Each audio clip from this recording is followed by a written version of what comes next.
क्या आप वास्तव में आजाद हैं? ये सवाल सुनते ही अधिकांश लोग कहेंगे, हाँ, हम आजाद हैं।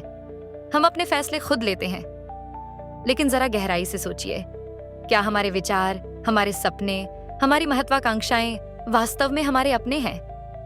या फिर हम अनजाने में समाज और मन की अदृश्य बेड़ियों से बंधे हुए हैं? हमारी रोजमर्रा की जिंदगी में कई ऐसे फैसले होते हैं जो हम सोचते हैं कि हमने लिए हैं, मगर उनके पीछे कहीं ना कहीं सामाजिक दबाव, परंपरा या दूसरों की राय काम कर रही होती है। ओशो कहते हैं कि इंसान पूर्ण स्वतंत्रता लेकर जन्म लेता है, लेकिन धीरे धीरे समाज, परिवार और परंपराएं उसके चारों ओर दीवारें खड़ी कर देती हैं। बचपन से ही हमें सिखाया जाता है कि क्या सही है, क्या गलत, क्या करना है, क्या नहीं। ये नियम कायदे हमारी भलाई के लिए बनाए गए होते हैं, लेकिन कई बार यही नियम हमारे मन पर बोझ बन जाते हैं। हम दूसरों की अपेक्षाओं का इतना भार उठा लेते हैं कि अपनी मौलिक स्वतंत्रता खो बैठते हैं। ओशो के अनुसार सच्ची आजादी का अर्थ है मन पर पड़े बाहरी प्रभावों से मुक्ति, यानी वे सभी मान्यताएं, डर और पूर्वाग्रह जिनको हमने दूसरों से उधार लिया है, उनसे आजाद होना। समाज की बेड़ियां अक्सर दिखती नहीं, पर गहराई से महसूस होती हैं। एक छोटी सी कहानी। एक किशोर था जिसे चित्रकार बनने का शौक था, लेकिन परिवार ने समझाया कि पेंटर वेंटर बनकर क्या करेगा, अच्छा करियर नहीं है, और उसे प्रशासनिक परीक्षा की तैयारी में लगा दिया। वो लड़का पढ़ाई में ठीक था, नौकरी भी मिल गई, पर उसका मन उदास रहता था। उसका कमरा अब भी अधूरे चित्रों से भरा था, जिनमें रंग होते हुए भी जान नहीं थी, क्योंकि उन चित्रों में उसके दिल की आग नहीं थी। दूसरी ओर उसी के स्कूल का एक दोस्त था जिसने परिवार के विरोध के बावजूद संगीत को करियर बनाया। शुरुआती संघर्ष हुए, आर्थिक तंगी भी आई, पर उसे अपने फैसले पर सुकून था। कुछ सालों बाद वही दोस्त सफल गायक बना और परिवार को भी उस पर गर्व हुआ। इस कहानी से क्या पता चलता है? पहला युवक बाहर से आजाद होकर भी भीतर से गुलाम रहा, समाज की इच्छाओं का गुलाम। दूसरा युवक शुरुआती कठिनाइयों में बंधा दिखा, पर भीतर से आजाद था, अपने सपनों का मालिक। ओशो समझाते हैं कि स्वतंत्रता का मतलब मनमानी या उच्छृंखलता नहीं है। अक्सर लोग स्वतंत्रता को स्वच्छंदता समझ बैठते हैं, जो मन चाहे वो करना, किसी कायदे की परवाह नहीं। लेकिन ओशो कहते हैं, सच्ची स्वतंत्रता वो नहीं जिसमें हम सिर्फ दूसरों के विरोध में कदम उठाएं। यदि कोई व्यक्ति केवल इसलिए मंदिर नहीं जाता क्योंकि परिवार कहता है कि जाना चाहिए, तो वो भी उस कहने के प्रभाव में है, भले ही विपरीत दिशा में जा रहा हो। असली आजादी न समर्थन में बंधी है, न विरोध में। वो तो इन दोनों से परे है। इसका अर्थ है अपनी अंतरात्मा की आवाज के अनुरूप जीना, बिना डर के और बिना जिद के। ओशो कहते हैं, एक सच में विद्रोही व्यक्ति न समाज के पक्ष में होता है, न विरुद्ध। वो तो केवल अपने अस्तित्व की सच्चाई के पक्ष में होता है। हमारे पांव में शायद सबसे बड़ी बेड़ी है लोग क्या कहेंगे का भय। ये डर हमें कदम कदम पर रोकता है। हम ऐसे कपड़े पहनते हैं जो चलन में हैं, भले ही हमें पसंद न हो, क्योंकि लोग क्या कहेंगे। हम ऐसे जीवन साथी का चुनाव करते हैं जो समाज को स्वीकार्य हो, चाहे दिल से पूरी तरह तालमेल न बैठे, क्योंकि लोग क्या कहेंगे। ये लोग वास्तव में हमारे मन के भीतर बैठे हजारों आवाजों के समूह हैं। माता पिता, रिश्तेदार, शिक्षक, धर्मगुरु, नेता, सभी की आवाजें हमारे अवचेतन में गूंज बनकर हमें नियंत्रित करती रहती हैं। सच्ची आजादी का अर्थ है इस गूंज से मुक्त होकर अपनी स्पष्ट आवाज सुन पाना। लेकिन इस आजादी का मार्ग आसान नहीं है और न ही आरामदायक। दरअसल स्वतंत्रता जिम्मेदारी लेकर आती है। जब आप सचमुच आजाद होते हैं तो आप अपने जीवन की पूरी जिम्मेदारी उठाते हैं। अब दोष देने को कोई नहीं होता, फैसलों का भार खुद उठाना पड़ता है। इसलिए बहुत से लोग अचेतन रूप से गुलामी ही चुन लेते हैं, किसी न किसी विचारधारा, परंपरा या व्यक्तित्व की गुलामी, क्योंकि ये आसान है। अपनी गलती होने पर इंसान कह सकता है, मैं तो बस नियम निभा रहा था, या मैं तो बस दूसरों के कहने पर चला। पर आजाद व्यक्ति ऐसा कहकर बच नहीं सकता। ओशो बताते हैं कि ज्यादातर लोग आजादी से डरते हैं, क्योंकि आजादी अज्ञात की ओर पहला कदम है। भीड़ में चलना सुरक्षित लगता है, भले ही रास्ता गलत हो, लेकिन अकेले सही रास्ते पर चलने में हिम्मत चाहिए। तो मन और समाज की इन बेड़ियों से मुक्त कैसे हो? पहला कदम है जागरूकता।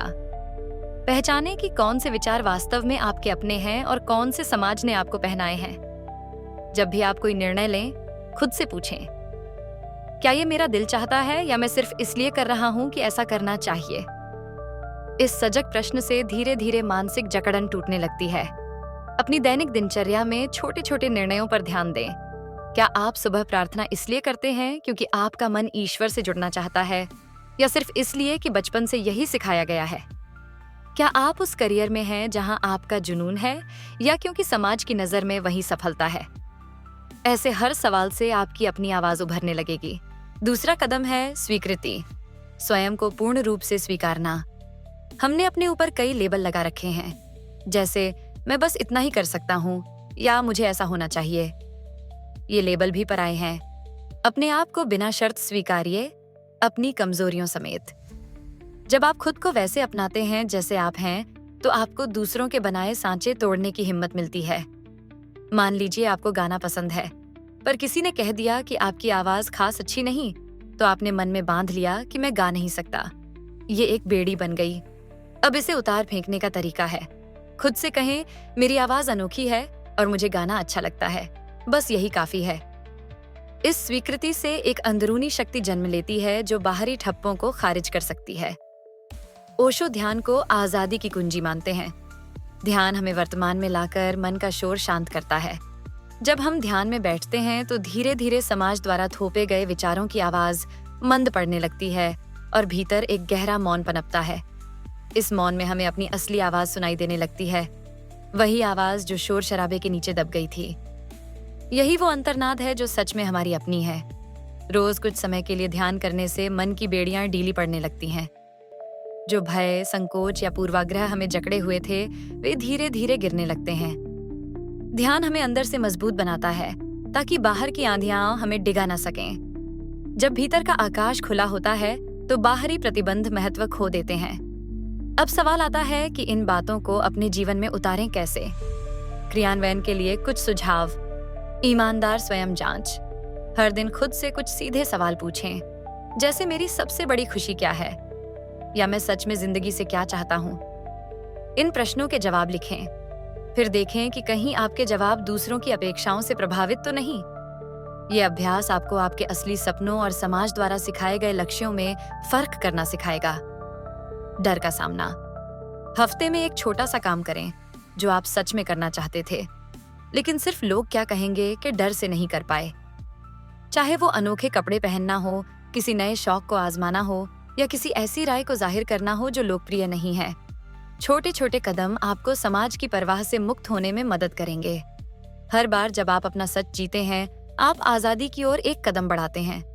ध्यान को दिनचर्या में शामिल करें। शुरुआत में 10 से 15 मिनट भी काफी हैं। सुबह या रात एक शांत जगह बैठकर अपनी सांसों को महसूस करें। विचार आए तो उन्हें दबाएं नहीं, बस आते जाते देखें। खुद को एक दर्शक की तरह महसूस करें। ये अभ्यास आपको अपने मन के शोर से थोड़ा दूरी बनाना सिखाएगा। धीरे धीरे आपको विचारों के पीछे का मौन दिखने लगेगा। वहीं से आंतरिक स्वतंत्रता का सूर्योदय होता है। स्वीकृति और साहस। यदि आप किसी सामाजिक बंधन या भय में बंधे हैं, पहले उसे स्वीकारें कि हाँ, मैं इससे डरता हूँ, या हाँ, ये आदत मुझे पकड़ कर रखे हुए है। स्वीकृति से इनकार की जंग खत्म होती है और परिवर्तन की भूमि तैयार होती है। फिर साहस जुटाए उस बंधन को तोड़ने का। याद रखें, शुरुआत में भय होना स्वाभाविक है, पर जब बेड़ी टूटती है तो जो सुख मिलता है वो अद्वितीय है। याद रखें कि आजादी बाहर से मिलने वाली वस्तु नहीं है, ये भीतर से प्रस्फुटित होने वाला अनुभव है। हो सकता है कि आपके आसपास के लोग शुरू में आपका बदला रूप समझ न पाएं या विरोध करें, पर सत्य की राह चलने का साहस बहुत कम लोग जुटा पाते हैं। आप उन चुनिंदा लोगों में हो सकते हैं। अपने मन और समाज की बेड़ियों को पहले पहचानिए, फिर उन्हें प्यार और समझ के साथ खुल जाने दें। जैसे ही ये बेड़ियां टूटेंगी, आप महसूस करेंगे मानो जिंदगी में एक नई उड़ान मिल गई है। आपका मन खुले आकाश में एक आजाद पंछी की तरह होगा। अब निर्णय आपको करना है कि आप इन बेड़ियों के साथ जमीन पर रहना चाहेंगे या मुक्त होकर उड़ना चाहेंगे। सच्ची आजादी में ही जीवन का वास्तविक आनंद है, क्योंकि जब आप आजाद होते हैं तभी सच में जीते हैं। तो आगे बढ़िए, अपनी आजादी को पहचानिए और उसका उत्सव मनाइए।